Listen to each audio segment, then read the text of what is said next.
Hello, welcome to Precision Bodge. Today we're going to be taking apart the Daihatsu K3VET engine that I built over the years, and more importantly find out what happened to it after my disaster where I went drag racing last year and failed miserably. It sounded like the crank was going to fall out, but I think that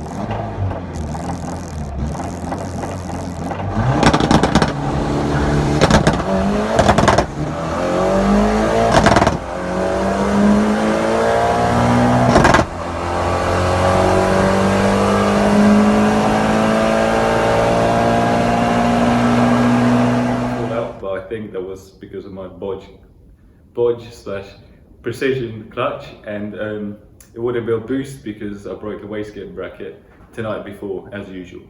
The engine is from my Daihatsu Terios that I've also been getting more information about. As I mentioned before, it's a K3VET engine, but it's actually a mixture of all types of K3 series engines.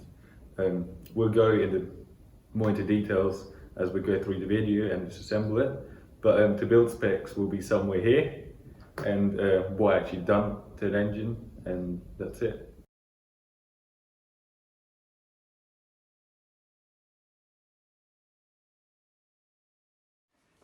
These are Yaris coils. I decided to use Yaris coils and a Yaris rocker cover. It's actually from a 2Z FE. It's a series of Daihatsu engines, kinda, because they were developed with Toyota.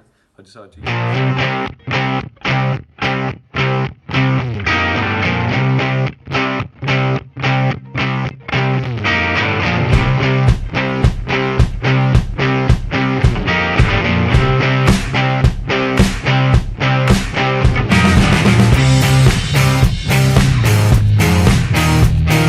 I have K3VET cams in here, so the intake is a lot bigger than K3VE, and the exhaust is bigger but not as much.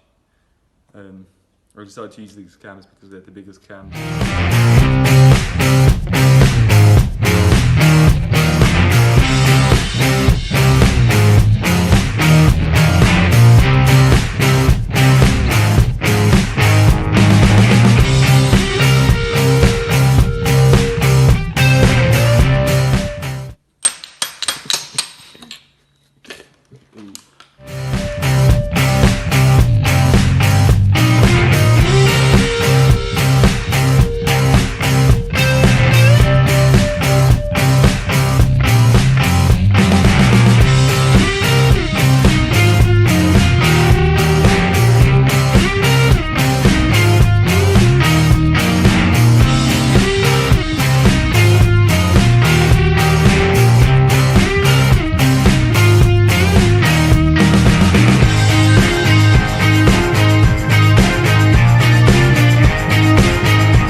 Unfortunately, as I can see, there's been some micro welding going on here and here.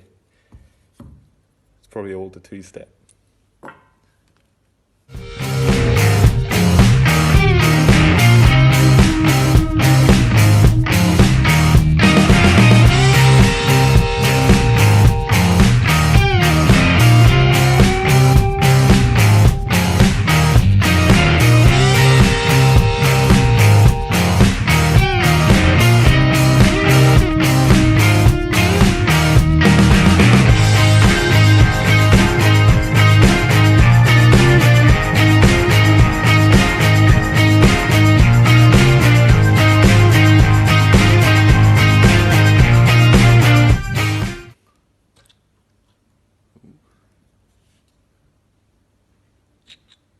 Oil pump looks fine.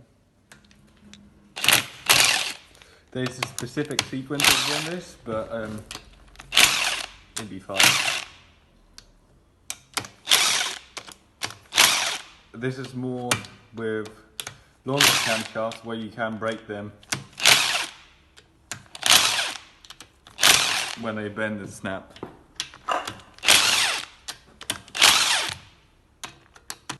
So these are K3VET cams. This is the intake. I've got a picture that I'll link here of the comparison between K3VE2 and K3VE cams. These have a lot more duration and slightly a bit more lift, but not significant.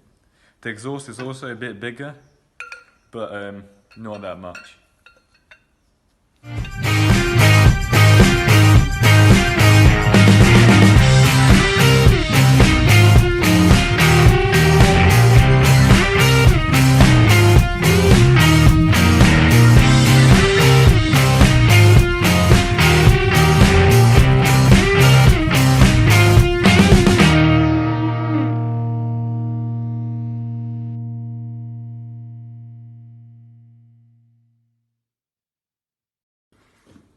Ooh.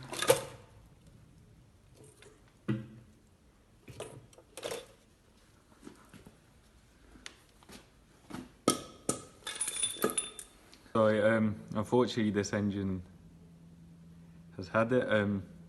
It was sitting outside for about a week and then I decided to dry store it, but there's rust in the cylinders and I think we found the knocking noise.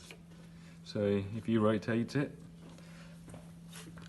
it's up and then push it down. That is a knock. The bottom end is gone. Yeah.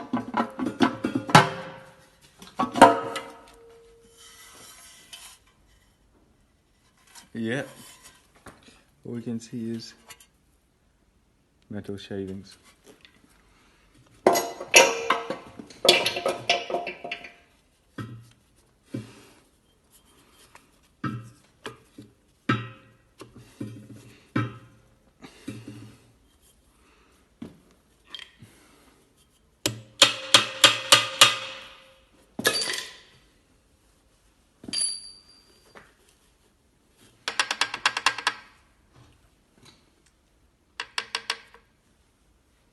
Yeah.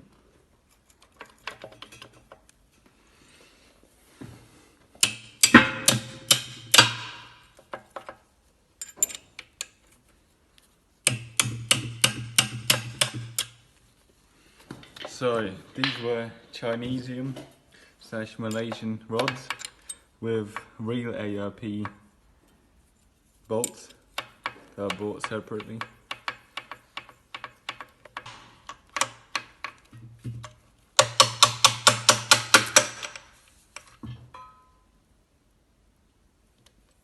There's actually no rod bearing anymore inside at all. Oh, here it is.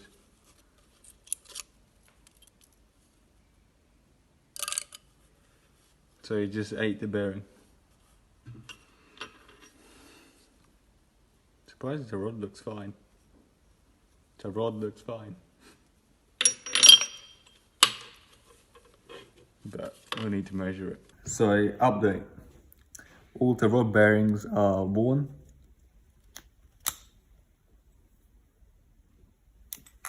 And this is the second time I've had this happen. And the main bearings are worn.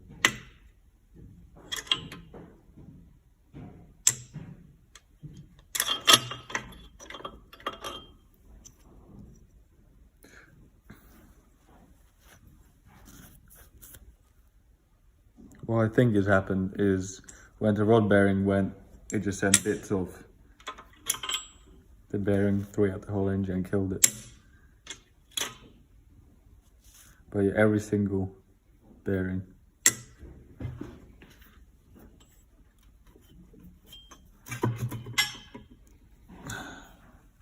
Crank's fucked.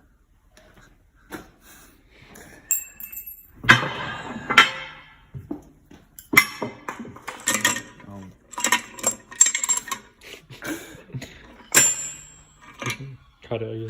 Nah, we're keeping this.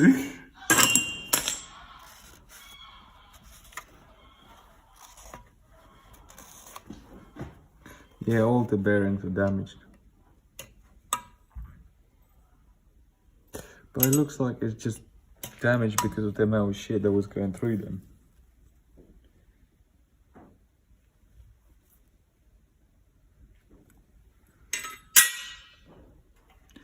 I didn't think I would be able to. The cylinders actually look decent. I thought they were gone, but no, I can't actually feel a thing. They look bad, but they're fine. So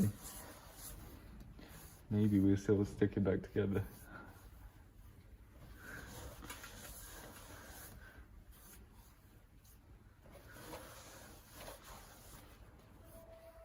Of course I need to measure them, but they actually look decent. No, the cylinders are fine.